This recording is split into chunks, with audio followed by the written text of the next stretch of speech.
We talked about the rock star coming on and making an impact. He had an opportunity there and just rimmed out. Unfortunate for the Japanese. 11 seconds to go until quarter time. Eveson working a little give and go with Norris. He's pushed very wide by Fuji. Good defence by the Japanese player. 2 seconds. Eveson just takes an eternity and it rims out. He backed himself to make it. He steadied and steadied, but Shingo Fuji did enough to put him off the shot. And in the end, the Australian rollers will have to be satisfied with their opening quarter efforts. They lead Japan by 10 in this gold medal playoff for the Asia Oceania Championship. It's Australia 18, Japan 8. And Brendan Dowler, as we have a look at some of the highlights from this opening quarter, well, the Aussies didn't really read the scouting report, or they ignored one man in the scouting report, Tomomi Masabuchi, and he really hurt them. He certainly did. Did he score 6 of their 8 points in the end? And yeah, some sweet shooting from him, so I'm sure that he'll get a mention, a bit of discussion. He's already had some discussion at timeout, and he'll be mentioned again here at halftime, I'm sure.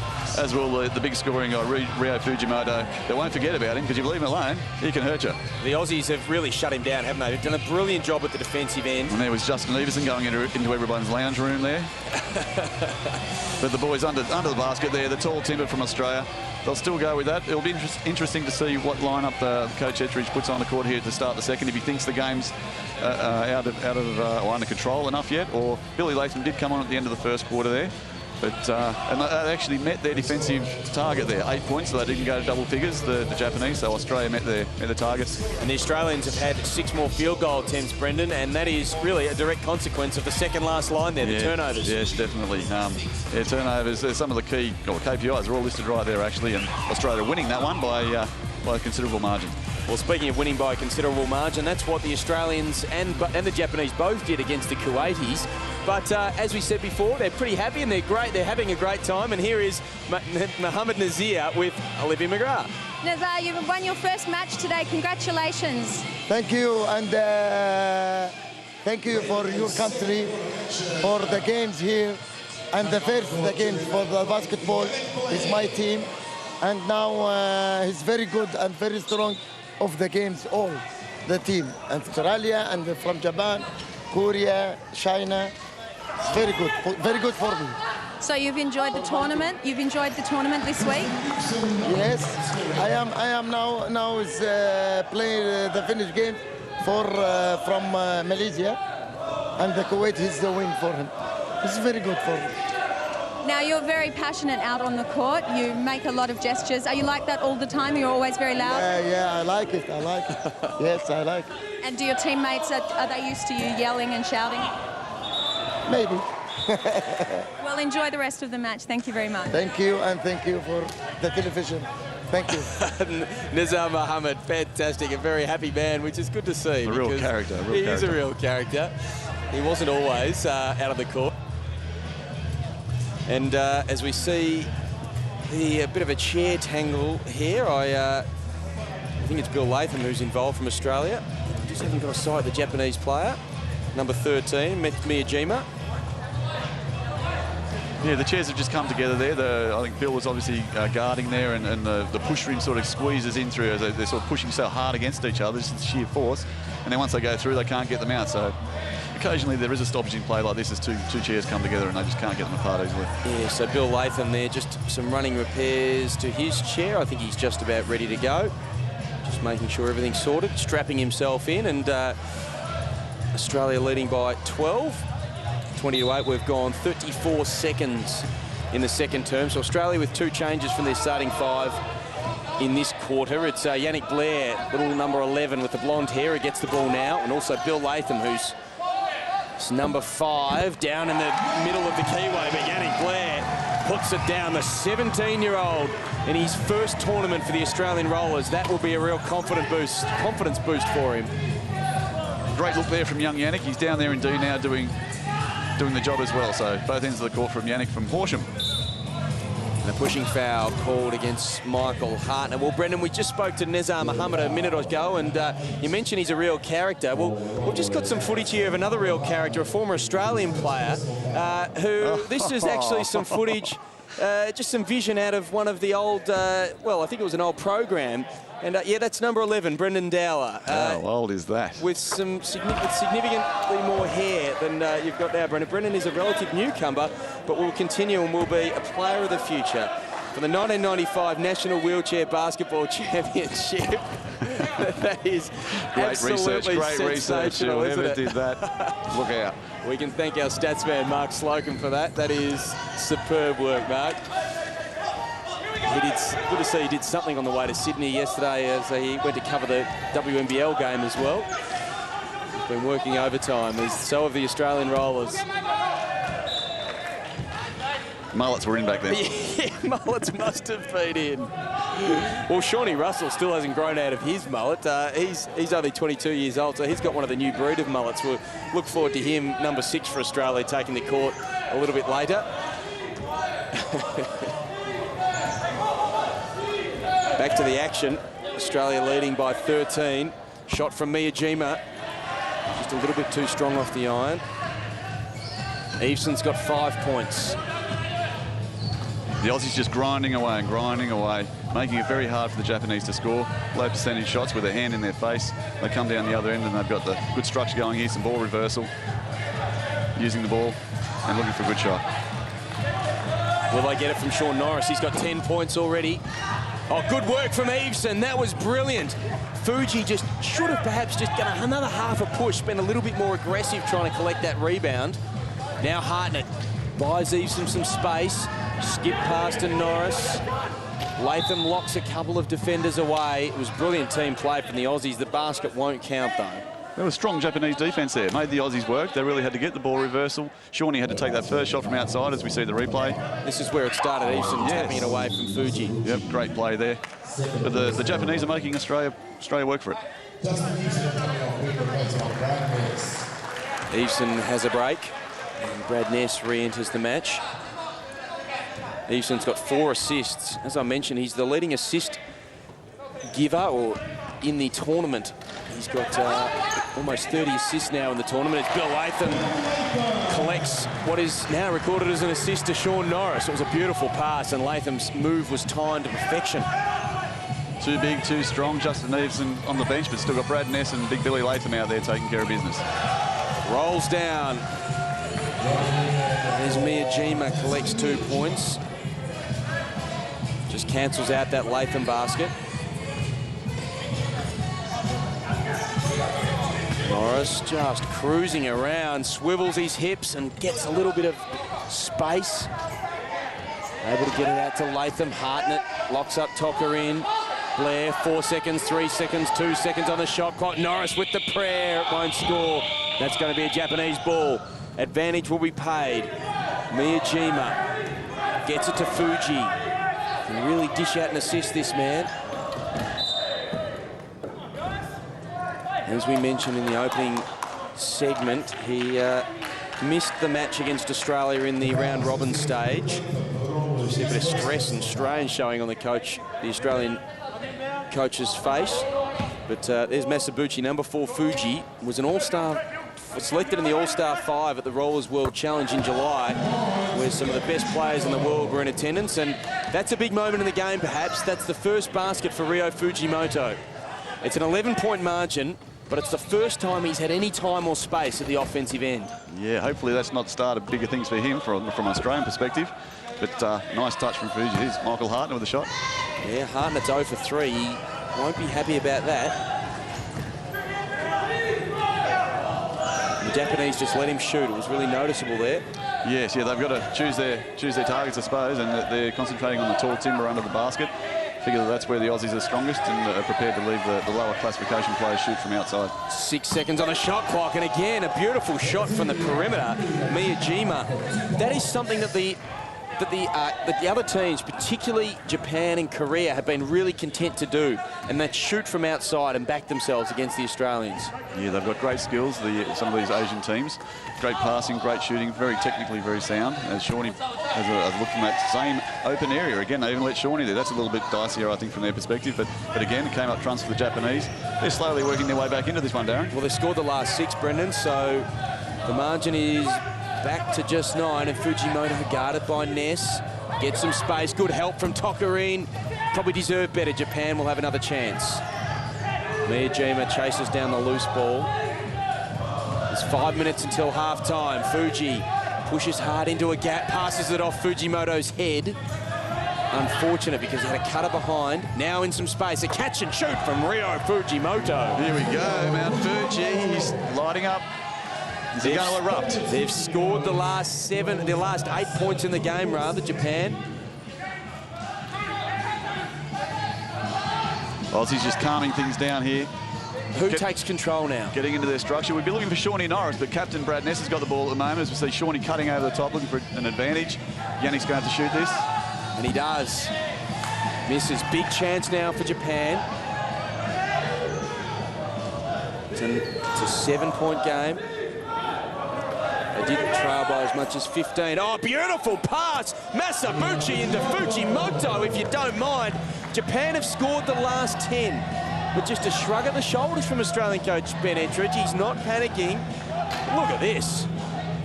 Beautiful offense for the Japanese. This is a great challenge for Australia. How will they answer this? They haven't had this all week. Someone's coming at them, giving it to them. Here we go. We've got a great game of basketball. Low percentage shot from Bill Latham. Blair, not the play you'd expect to collect the rebound. Gets it to Norris. Lapse in concentration from the Japanese. That's disappointing after they did so much hard work. And that's all it takes. That's all it takes. It's just one lapse, as you mentioned. Shawnee around the back there. Handoff from, I think it was Yannick. And Sean's finished it, and one to come, I believe. Bringing Justin Eveson back on, big game player. One of the small, tall timber. Who's he going to sub? Billy Latham, is it? Yes, it is Bill Latham that goes out. So Sean Norris, who's far and away the leading scorer in the game with 12, has averaged 13 points a game in the tournament so far. And he's now up to that average, and we're not even at half-time. He is a genuine star of the game.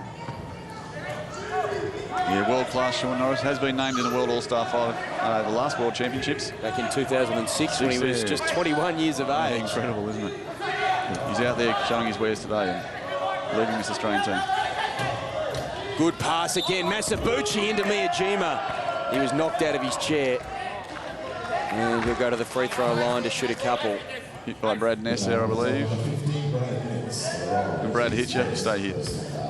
Here we go. Is there much in it? Oh, a little bit. So Japan finished 7th in Beijing, and they were top 10 as well. They've been top 10 at previous World Championships. Australia, where do we finish in the last World Championship, Brendan? I believe it was 3rd. Yes, that's correct. Just testing, making sure you are on the money. And of course, gold at the Paralympic Games in Beijing. Yes, Japan and Australia, for as long as I can remember, have been the top 2 countries in this region. And it continues. They're playing it out here today for the gold and the silver here. The Aussies just playing man-on-man defence, as we can see. Again, leaving a lower classification player open. Oh, it's Fuji that missed. Now they come away with it. Yeah, Everson taking the ball up the floor, pushing it up quickly to Shawnee Norris. And we've got the tall timber pushing up the middle of the floor. They'll be looking for position under the basket, and Shawnee will get into it. Here we go. Say they'll get it. Oh, great defence there from Masabuchi. He's been a star of this game. Tommy Masabuchi, quickly down the floor. He still has possession of the ball. Gets it to Fujimoto for 3. Oh, that would have got the bench excited, and that's a brilliant pass from Ness up to Eveson. Fuji collects it and does really well. That's come off Justin's chair, but because the Japanese player intentionally threw it at his chair, it's Australia's ball. That's a wheelchair-specific rule, that one. Wow. Yeah, normally able body, whoever it comes off, that's it. But because, yeah, here we go, here's a replay. He intentionally threw it at Justin's chair, and look, Justin looked straight at the referee going, hey. Wow. That's a bit of an error there from Shingo Fuji. Probably could have thrown it to a teammate. Well, but, if he had even made it look like he wasn't throwing it at Justin, it's just a bit of a flick knowing his chair was there, he would have got away with it. But because it was obviously intentionally threw it at his chair, it's not allowed. Well, Australia leading by 7. 2.5 minutes until half-time. There's a bit of an issue here the referees are trying to sort out. So we'll cross down to Olivia McGrath, who has the boss, the chief of Australian basketball, with her, Larry Senstock. Well, Larry, it looks like we've got a bit of a game on our hands. What are you making of the action so far? Look, I love this style of game. The physicality of it, the way these guys really go at it is fantastic, and it's actually pretty damn close too. So it's it's a great game to watch, isn't it? Now, of course, you know, all week we've been talking about the rollers. It's not just all about the rollers in basketball. Tell me how our other teams are going. We've had a very busy year in all of our national teams, but all of them have done very, very well, and we've got World Championships coming up next year, so that's our preparations right now. But no, the Boomers and the Opals have done very well, and we're looking forward to big things from them next year. And, you know, basketball's had a bit of a tough time in recent years. Things look to be coming together. Tell me about that. Yeah, we've brought the NBL and Basketball Australia together under one banner now, and it's been working really well of late. You know, it's taken us a bit of time, and the NBL and the WNBL are up and running, and they're doing really well, so we're happy with things. During the week, we announced the fact that we're staying in summer, so that gives us some surety as far as the game is concerned, so we can now use that in our planning and make sure we move forward with it. Well, thank you very much for that. No problems at all. Cheers. And we should say we just got a shot there of Olivia and Larry sort of matching heights. Olivia's about 3 steps up the grandstand, just so that there we go. Yeah, there Olivia and Larry. She's quite tall, Liv, but Larry certainly towers over the top of most people. That's great stuff. Larry Singstock there, the CEO of Basketball Australia. 90 seconds, just under until half-time as Eveson's heating up. He's got 9. Class player, Justin Eveson. Inside, outside, he can do it all. Yeah, he's got some steals, assists. We said he's the leading assist for the tournament. And there we see some more skill as he knocks one down from outside. Stay tuned at half-time. We'll be heading into the rooms with Australian coach Ben Ettridge, getting the lowdown, find out what they've done brilliantly to stop that man, Rio Fujimoto. And there's a foul. Masabuchi, we know they haven't focused on him. He hasn't been as quiet. He hasn't added to the 6 points he scored in the opening quarter. The Aussies did lead by as much as 15. And they now lead by 9. As a timeout's been called. There's 55 seconds remaining in the game. And because we're going to be heading into the huddle, into the rooms at half-time, we won't listen to Ben Ettridge. What we will do, Brendan, is once again just recap one of the crucial features of this game of wheelchair basketball, and that's the classification system. Here's Troy Sachs.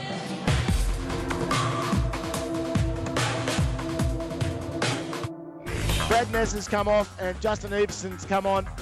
The classification system goes from 4.5 down by half points to 1. 1 being the most disabled, which would be a spinal break from maybe the chest down. We go down by half points. 5 players on the court, 14 points. So therefore the poor coach has to be a bit of a mathematician, but also the players in their points category, when you're trying for a team of 12, you don't actually try out against the people out of your classification. So the trick is to have a 1-pointer that can maybe play as a 1.5 or a 2-pointer, so fight out of their weight range, and then you have advantages in the game of wheelchair basketball. So our coach, he has a number of combinations, 2 4.5s, 2 2s, a 1, 3 4s, a 2 and a 1. So he has a number of classifications that he uses because we have some good players in certain points. There's Grant Meisens, a 2-point classification player and one of the gold medalists from Beijing. So the combination on there at the moment, Darren, is a 1-pointer, 2 2s and 2 4.5s. So that makes up the 14 points, as we just saw put out there by Troy Sachs. 40 seconds remaining in the half, but only 8 seconds on the shot clock. Loose pass. Ness took a couple of seconds to actually gather it in. So Japan come away with it. After the shot, he was off balance. Fujimoto, will he go straight to the rack? Oh, it was a poor pass for Tokarine. And Doyle, that was fantastic scrapping from the 1-point man. Gutsy play from JD, Jeremy Doyle. Unfortunately for him, the possession arrow is with Japan. It was a poor pass from Fujimoto. And that was good, wasn't it? You can probably see the greater stability from the higher classification player there was able to lift Jeremy off the ground, basically, because he's a very low classification player.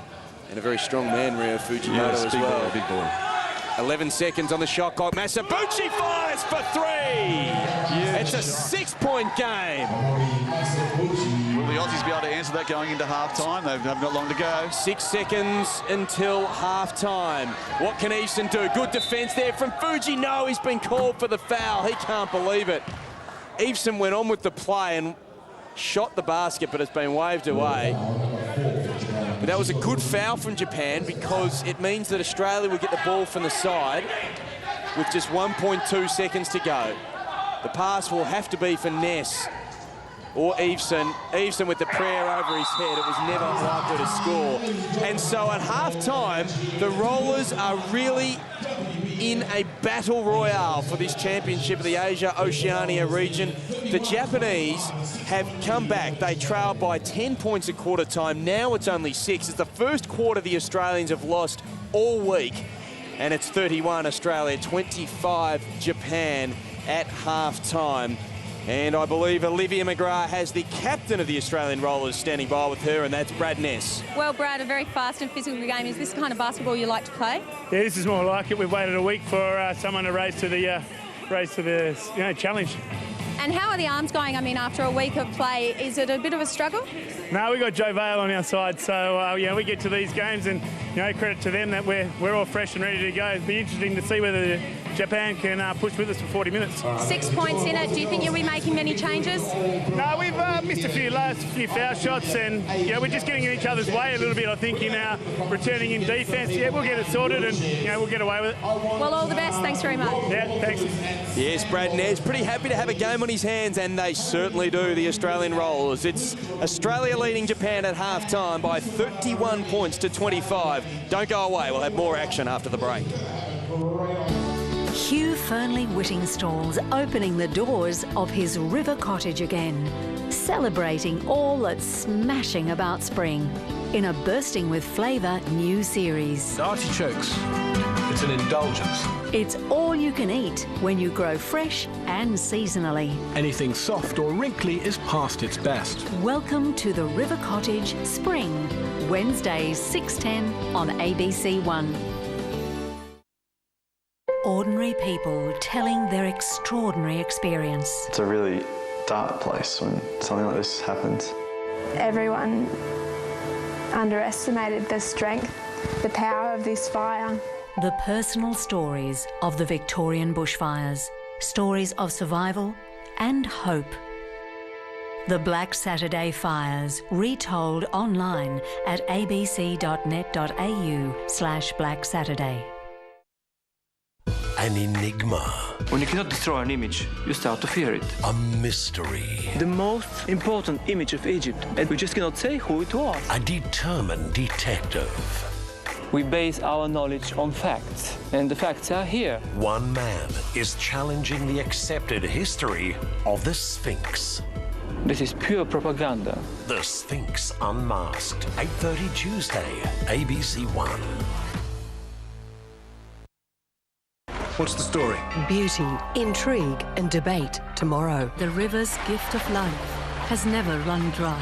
But for how long will her benevolence continue to flow? Following Ganges, the 39 steps. I am a freelance agent. My housekeeper told me you were an accountant. I don't make a habit of telling people that I'm a spy. Then Compass. I'm going to be faithful to the word of God, even though, in terms of the popular culture, I'm a villain. Welcome back here to the Dandenonong Basketball Stadium, and the Australian Rollers are in a fight. It's Australia 31, Japan 25 in the final of the Asia-Oceania Championship for 2009.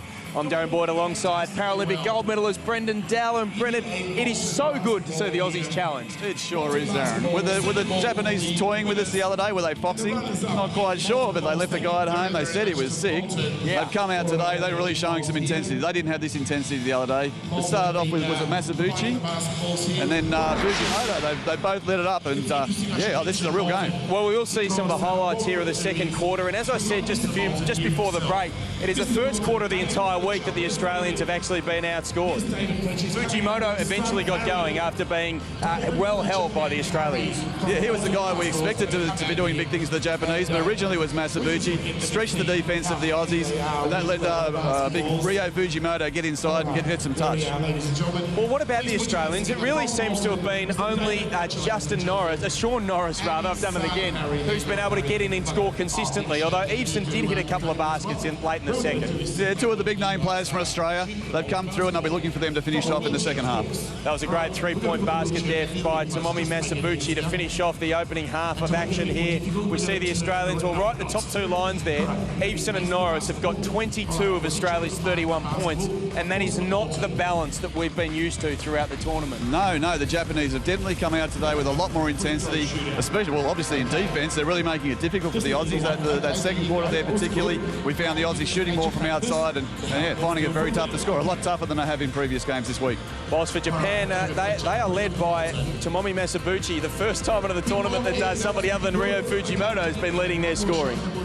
Yes, and then Fujimoto has got 8 points as well. He was starting to light up a little bit there in the second quarter, so not good signs for Australia unless they can shut him down. Yep. And yeah, we've got a game on our hands. We do indeed. Those 8 points all came in the last 5 minutes of that second quarter.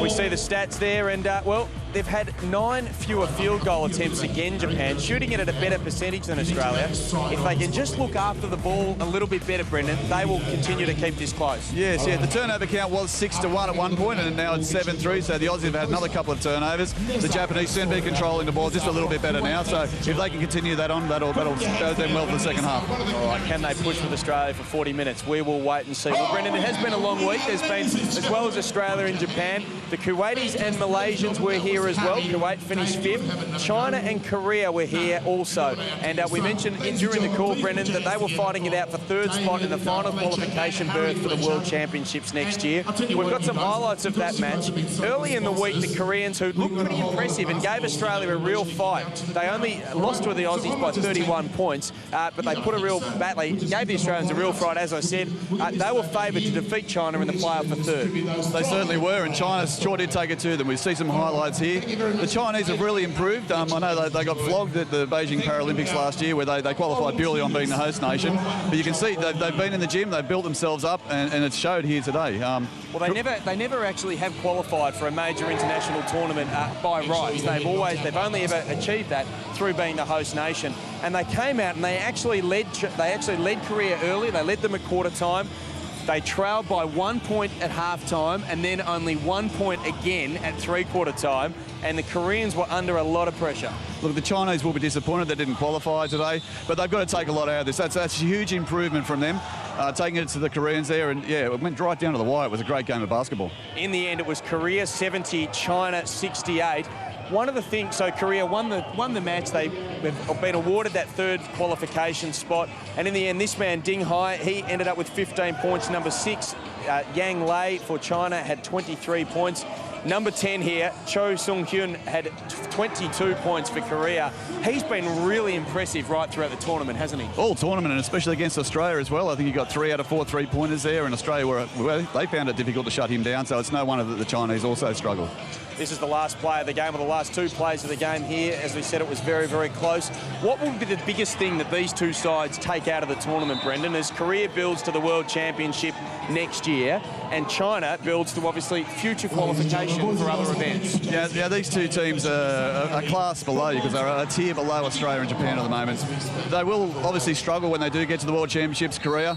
I wouldn't expect that they'll get too much, but China, I mean, they've got to take some good things out of this as well. They had a chance to play against Japan and Australia in a qualifying tournament. They'll learn a lot of lessons from that. Their coaching staff, the whole program, they've had a look at the Australian program. They can see what the Australians do. They can see what it takes to be number 1 in the world. They can go away, they can assess what they're doing and see how they can implement that into their program and try and achieve their goals. And the Kuwaitis and the Malaysians are probably in another class again, as we see the final siren and the Koreans there. Number 5 there, Kim Dong-hyun had only 6 points in the match, but he was all right in some other matches. But the Kuwaitis and the Malaysians also a class below, and they'll take a bit of experience and a bit of fun out of the tournament. Yeah, they certainly will. I mean, they love coming to these tournaments. It gives them a chance, again, to play against some of the guys they admire, so the number 1 players in the world in the Australians. All right, Brendan. Well, we've got a very special opportunity as I'm just smacked in the back by one of